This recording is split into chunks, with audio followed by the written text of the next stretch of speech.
여러분 제가 그 헬스를 좀 하고 있거든요. 헬스를 하고 있는데 턱걸이를 한 2년 정도 했고요. 그리고 그 이후에 헬스장을 다닌 지 한 5개월 정도 됐어요. 그러니까 턱걸이 2년 하고 5개월 정도. 그래도 일주일에 못해도 한 3번은 하니까 꾸준히 2년 반을 했겠죠. 그죠? 꾸준히 2년 반을 했어요.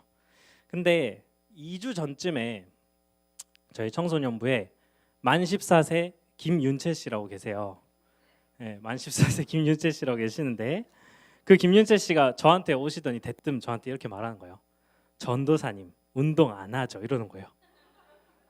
와, 순간 긁혔어요. 너무 긁혔어. 왜냐면 전도사님 요즘 운동 안 하죠. 뭐 이 9글자로 저를 제 2년 반을 날려버렸잖아요. 그죠? 그래가지고 제가 야, 저 까서 보여줄 수도 없고 너 진짜 난리 난다 진짜 이러면서 넘겼거든요. 근데 그러고 나서 제가 이제 헬스장 가가지고 운동할 때마다 음성이 들려요. 음성이. 저 턱걸이 딱 잡고 당길 때마다 전도사님 운동 안 하죠. 벤치프레스 할 때마다 전도사님 운동 안 하죠. 레그프레스 밀 때마다 전도사님 운동 안 하죠. 음성이 계속 들리는 거예요. 주님 음성보다 더 많이 들렸어요. 그게. 그래가지고 헷갈리는 거예요. 이거 내가 티도 안 나는 운동을 왜 하고 있나? 2년 반 동안 티도 안 나는 운동을. 그래가지고 혼자서 막 좀 이제 시험에 빠졌는데, 예. 그래도 조금 생각해 보니까 다시 조금 생각해 보니까 금방 그 답이 나오더라고요. 사실 뭐냐면 저 운동할 때마다 좀 스트레스가 해소되는 걸 느끼거든요. 그래서 그 스트레스가 해소되는 것도 있고, 제 스스로 발전이 보이잖아요. 그러니까 턱걸이 개수는 2년 전보다 늘어났고, 그다음에 근육이 좀 붙는 게 느껴지고 무게가 느는 게 보이니까, 예. 제 스스로 발전한 게 보이니까 나는 믿음이 연약하여 의심하여도 우리 근육 세포는 신실하셔가지고 근성장을 계속해서 이루시는 겁니다. 그래가지고 그 생각이 딱 되니까 그래, 내가 티는 안 나더라도 내가 점점 나아지고 있으면 되는 거니까 그 뒤로 이제 그 악한 음성이 들리지 않기 시작했습니다. 예. 제가 왜 이 이야기를 시작했냐면 오늘 우리가 살펴볼 말씀이요. 우리가 왜 하나님을 노래하는가, 우리가 왜 하나님을 예배하는가에 대한 답이 되기 때문에 그래요. 우리가 읽은 시편 52편 8절에서 9절 말씀을 보면요, 굉장히 밝아요. 분위기가, 말씀 분위기가. 나는 푸른 감람나무입니다. 하나님의 인자는 영원하십니다. 나는 하나님만을 영원히 의지합니다. 주님의 이름이 선하십니다. 이런 밝은 말씀이 쭉 나오고 있어요. 그래서 우리가 읽은 이 부분만 보면 오늘 말씀이 아주 밝은 분위기의 말씀이구나 이렇게 생각할 수 있습니다. 그러나 그렇지 않습니다. 우리가 읽은 이 말씀이 속한 시편 52편은요, 고발하고 심판을 원하는 시입니다. 고발하고 심판을 원하는 시. 하나님 앞에 악한 자를 고발하고요, 하나님께서 그를 심판해 주시길 원하는 강렬한 고백을 하는 이야기입니다. 이 시를 누가 지었냐면요, 52편 1절에 여러분 아마 표제어에 있을 텐데 다윗의 시입니다. 다윗의 시. 다윗이 이 시를 짓게 된 배경이 있는데 그 배경은 이렇습니다. 다윗이 사울한테 한창 쫓기고 있어요.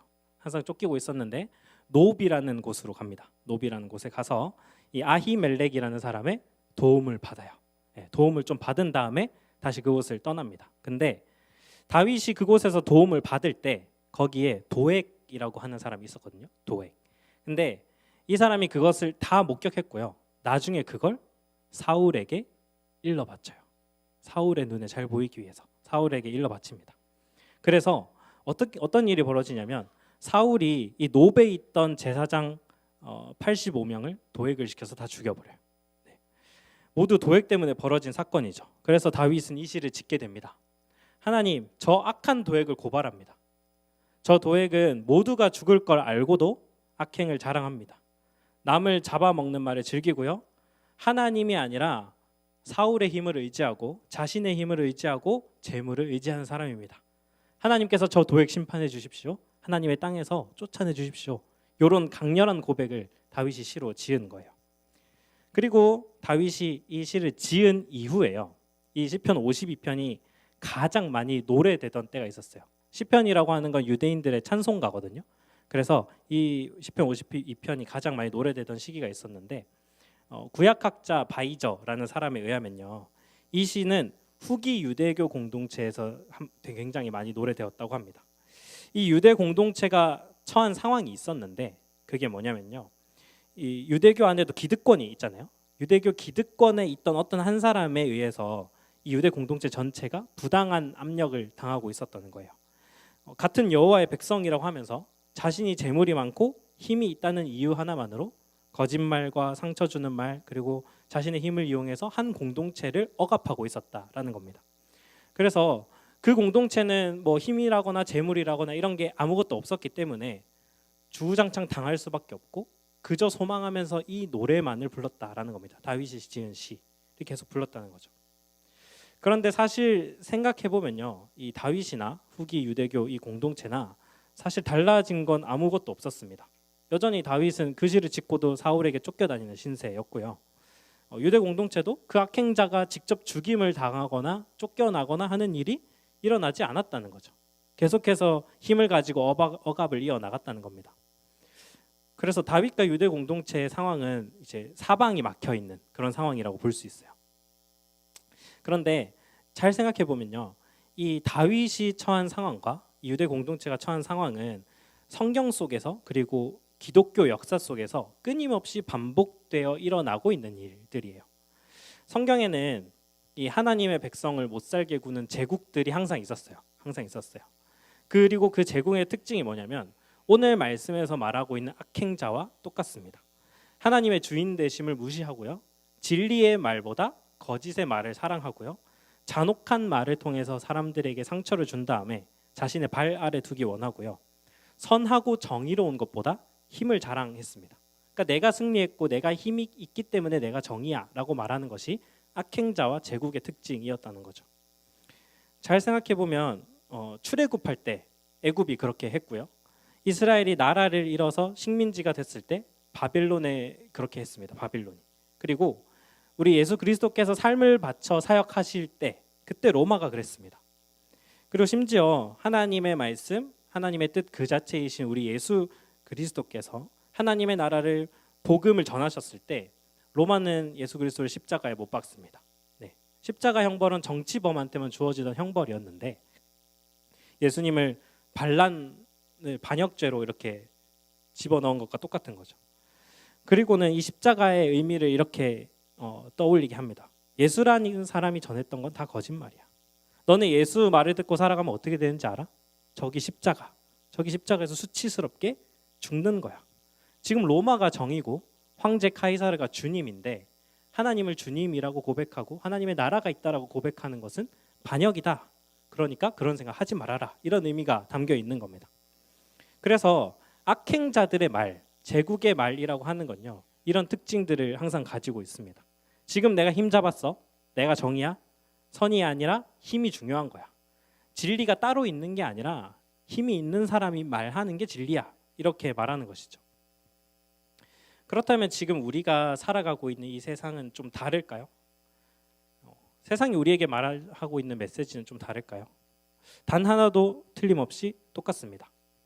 지금 시대에 왕이 있는 건 아니죠. 그렇죠? 왕이 있는 건 아니지만 세상의 전체적인 사상의 기조가 그렇다라는 거예요. 세상이 하나님의 형상인 우리에게 지속적으로 하는 말이 있습니다. 그게 뭐냐면 더 가져라. 더 소비해라. 누구보다 앞서서 한 단계 위로 올라가라. 가만히 있는다고 가치 있는 게 아니라 세상이 요구하는 조건들을 다 갖출 때에만 가치 있는 거야 하고 우리에게 말을 합니다. 우리가 살아가는 시대가 어떤 시대냐면요. 제가 친구들을 최근에 만나서 좀 이런저런 얘기를 하다 보면 이런 이야기를 많이 합니다. 나는 우리 부모님만큼 살 자신이 없어. 이런 얘기를 해요. 네. 좀 공감하시는지 모르겠는데 우리 부모님 세대만큼 착착 뭔가를 쌓아 올려가면서 집도 가지고 뭐 결혼해서 가정도 이루고 우리 사회가 말한 어떤 그 평범에 도달할 자신이 없다라는 거예요. 근데 이 말이 허상이 아닌 게 실제로 지금 이 자리에 있는 우리 10대, 20대, 30대 흔히 말하는 MZ 세대는요. 부모 세대보다 못 사는 첫 번째 세대라고 말을 합니다. 그러니까 부모님 세대도 고충이 있죠. 네, 부모님 세대의 고충은 뭐냐? 자녀에게 노후를 보장받지 못하는 첫 번째 세대라는 겁니다. 그런데 우리도 그걸 사실 너무 잘 알고 있고 부모님의 노후를 보장해주고 싶지 않은 사람은 없죠. 그렇죠? 누구나 부모님 호강시켜드리고 싶다라고 하는 마음은 있습니다. 그래서 누구는 어떤 사람은 이런 표현을 쓰던데 요즘 젊은 세대의 기본 정서는 민망함이래요. 민망함. 네. 부모님한테 가지는 기본 정서가 민망함이라는 거죠. 나는 부모님 밑에서 꽤 좋은 환경에서 꽤 좋은 교육까지 받고 사회에 나가려고 하는데 사회에 나갈 수가 없어요. 정작 뭔가 가질 수 없는 시대라는 거죠. 그런 시대입니다. 그 우리의 시대가 가진 특성들이 또 뭐가 있을까요? 진리의 도보다 힘이 중요하다고 말하고요. 여러분 유튜브에만 잠깐 들어가 봐도 성공하기 판을 쳐요. 어떻게 하면 성공하는지, 어떻게 하면 돈을 버는지 그런 게 판을 치고요. 숭고함이라는 어떤 가치보다 개인의 안위를 더 중요하게 여기는 세대입니다. 적자생존, 무한 경쟁 너무 익숙한 단어죠. 그렇죠? 그런 의미에서 우울장애, 불안장애와 같은 이 신경정신질환이 젊은 세대에서 자연히 많을 수밖에 없다고 생각합니다. 세상의 목소리는 우리를 어떤 이 민망함과 패배로 몰아가거든요. 불안으로 몰아가거든요. 근데 거기다가 우리 신앙인들, 믿음 있는 사람들은 어떻게 하죠? 한술 더 떠서 세상의 가치가 아니라 주님의 가치를 따라가려고 합니다. 그냥 충실하게 세상을 따라 살아도 그걸 따라 잡을까 말까 한데 그 안에서 하나님의 나라를 꿈꾸면서 살아간다라고 하는 거예요. 세상이 보기에 얼마나 바보 같을까요? 그렇죠? 심지어 불가능해 보입니다. 하나님 의지한다고 세상이 바뀌어? 그런 의문이 든다는 거죠. 똑같습니다. 사울에게 쫓기던 다윗도 그랬고요. 핍박받고 있었던 이 유대 공동체도 그랬고요. 애굽과 바빌론, 로마에게 지속적으로 억압을 받았던 이스라엘 민족이 그랬습니다. 그리고 오늘을 살아가는 우리 그리스도인도 그렇습니다. 사방이 막힌 듯한 이 기분을 느낄 수 있다는 거죠. 그런데 이상하게도 이 시를 지은 다윗은요. 8절과 9절의 고백, 우리가 읽은 8절과 9절의 고백을 했다는 겁니다. 한 목소리로 다시 한번 읽어볼까요? 시작. 그러나 나는 하나님의 집에 있는 푸른 감람나무 같으며 하나님의 인자하심을 영원히 의지하리로다. 주께서 이를 행하셨으므로 내가 영원히 주께 감사하고 주의 이름이 선하심으로 주의 성도 앞에서 내가 주의 이름을 사모하리이다. 아멘. 다윗의 고백입니다. 사울이 여전히 자신을 쫓아오고 있는데 하나님이 심판을 행하셨대요. 하나님의 인자하심이 영원하시대요. 주의 이름이 선하시대요. 주의 이름을 사모한대요. 그리고 자신이 푸른 감람나무라고 합니다. 푸른 감람나무. 여기서 푸른이라고 번역된 이 단어는요. 말 그대로 푸르다는 뜻도 있고 무성하다는 뜻도 있습니다. 푸르고 무성한 나무죠. 영양분을 풍부하게 받고 자란 나무입니다. 여러분 감람나무가 무슨 나무죠? 올리브나무. 맞아요. 올리브나무입니다. 이 올리브나무는요. 이스라엘 사람들한테 굉장히 상징적인 나무예요. 옛날 예루살렘 성전 근처에는 항상 이 올리브 나무들이 자랐다고 합니다. 그런데 이 올리브 나무가 가진 특징이 있는데 어떤 특징이 있냐면 굉장히 척박한 환경에도 꿋꿋이 자라서 잎을 내고 열매를 맺는다라는 겁니다. 그리고 그 올리브 열매들이요. 이스라엘 경제를 좀 책임지고 있던 부분이 있었어요. 그러니까 이 이스라엘 사람들은 성전에 올라갈 때마다 이 올리브 나무들을 보고 올리브 열매들을 보고 하나님의 성실하심과 신비를 경험했다라는 겁니다. 하나님께서는 척박한 상황에서도 올리브 나무 한 그릇 잊지 않으시고 열매를 맺으시는구나. 꿋꿋이 꾸준하게 열매 맺게 하시고 그것으로 또한 우리를 먹이시는구나 배웠다는 겁니다. 다윗이 나는 푸르고 무성한 올리브 나무입니다 라고 표현한 거는요. 하나님을 향한 믿음의 고백입니다. 내가 지금 사울에게 쫓기는 상황이라도 우리 주님은 정말 신실하셔서 악인을 심판하시고 나의 목소리를 들으시는 분이라고요. 그 하나님은 출애굽의 하나님이고요. 바빌론에서 돌아오게 하신 하나님이고요. 로마에서 십자가에 못 박힌 예수 그리스도를 부활시키신 하나님입니다. 그래서 우리는 계속해서 우리의 푸른 노래를 올려드려야 한다는 겁니다. 세상이 너무나 우리에게 버거운 것들을 요구합니다. 사람다움의 자격 조건 계속 요구합니다. 야, 너 그러고 있을 때냐? 내신 열심히 쌓고 수능 공부 열심히 해서 좋은 대학 가야지. 스펙 열심히 쌓아서 좋은 직장 가야지. 집 사야지. 결혼해야지. 여기 하나님 나라 아니고 대한민국이야. 이 말을 계속해서 우리에게 던진다는 말입니다. 그런데요. 사랑하는 여러분, 우리의 소망은요, 제국에 있지 않습니다.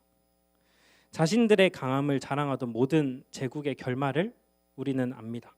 애굽도 없어졌고요, 바빌론도 없어졌고, 그 강해 보이던 로마도 멸망했습니다. 자신이 주님이라고 당당하게 말했던 그 카이사르 황제도 흔적조차 찾아볼 수 없이 없습니다.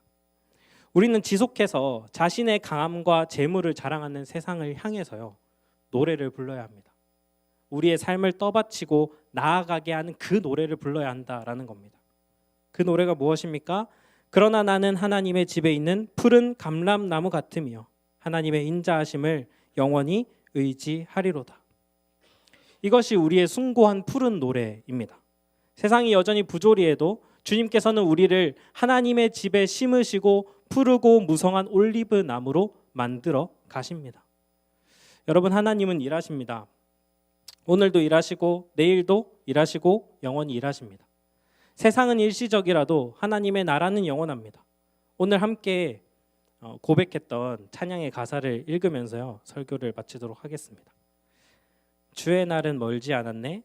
거룩한 나라 주의 백성 이제 일어나 승리 선포하며 함께 나가세. 우리 하나 되어 주를 예배할 때 아버지의 나라 여기 임하시네. 아멘. 기도하겠습니다. 주님, 제국 속에서 하나님 나라를 사는 것이 너무나 어렵습니다. 그러나 여전히 우리가 주님을 노래하는 것은 주님의 신실하심이 있기 때문입니다. 다윗의 하나님, 억압받던 공동체의 하나님, 출애굽의 하나님, 바벨론에서 돌아오게 하신 하나님, 예수 그리스도를 부활시키신 하나님, 그 하나님을 오늘 우리의 하나님으로 고백하고 노래합니다. 카이사르가 아니라 예수께서 우리의 주님이심을 고백합니다. 우리를 푸르고 무성한 올리브 나무가 되도록 은혜 더하여 주시옵소서. 우리 보광중앙교회 청년부와 청소년부를 사랑하신 하나님, 주님을 향한 노래가 우리 삶을 이끌어가도록 인도하여 주시옵소서. 언제나 주님의 신실하심을 믿으며 주어진 날들마다 예수 그리스도를 닮아가도록 인도하여 주시옵소서. 이 모든 소망 우리를 푸른 올리브 나무로 부르시는 예수 그리스도의 이름으로 기도드립니다. 아멘.